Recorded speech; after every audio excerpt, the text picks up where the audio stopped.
Student, this is question number 9. In question number 9, what is given? Basically ये कहा गया है कि दो चार्जेस हैं, दोनों के बीच में जो सेपरेशन है वो स्मॉल d है. हमें इस इन ए बी के परपेंडिकुलर बाइसेक्टर पर हमें थर्ड चार्ज रखना है स्मॉल q कि उसके ऊपर फोर्स मैक्सिमम आए.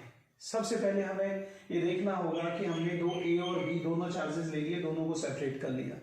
कोई भी पोजीशन ले ली, से इस पॉइंट पी ले लिया जहां पे हमने कितने डिस्टेंस पर है वो x परपेंडिकुलर बाइसेक्टर पर. इसे ये भी कह सकते हो it is from capital D. तो यहाँ पे जो C पॉइंट है उस पर फोर्स निकाली ड्यू टू A, फोर्स निकाली ड्यू टू B.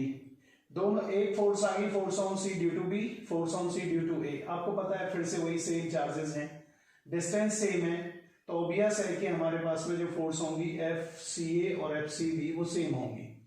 अब वो कितनी होंगी वही फार्मूला पुट करेंगे, K Q1 Q2 upon R square यानी कि कूलम्स लॉ. K Q1 कितना है, एक चार्ज Q कैपिटल Q है, छोटा चार्ज कितना है स्मॉल q. डिस्टेंस कैसे निकालेंगे, तो हमने यहाँ क्या किया, मिड पॉइंट ले लिया, तो d/2 ये परपेंडिकुलर बाइसेक्टर कितनी दूर पे लिया था x पर, तो पाइथागोरस थ्योरम लगा के AC निकाल लिया. AC की वैल्यू क्या आ गई, x square plus d square by 4 का होल स्क्वायर.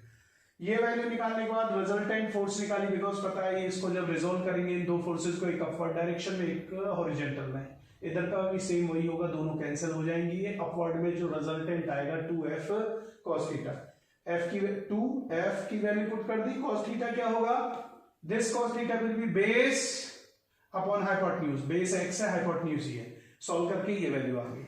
अब कंडीशन है मैक्सिमम फोर्स की, ऑब्वियसली है फोर्स किस पर डिपेंड कर रही है, पोजीशन x पर. तो उसको जब हम डिफरेंशिएट कर देते हैं किसी भी डिपेंडेंट फैक्टर को तो वो जीरो आ जाता है. तो मैंने मैक्सिमम के केस में मैंने फोर्स को लिया, उसको डिफरेंशिएट किया with respect to x, solve कर दिया बेटा. सॉल्व करने के बाद वैल्यू आ गई. आपको पता है डिफरेंशिएशन में वो क्वेश्चन फार्मूला लगेगा, डिफरेंशिएशन जो +1 में मैथमेटिकल टूल्स में यूज किया था, u अपॉन v वाला. First function derivative of second minus second function derivative of first, नीचे सेकंड का स्क्वायर. सॉल्व करके बेटा हमारे पास में x की वैल्यू आ गई d अपॉन 2 रूट 2,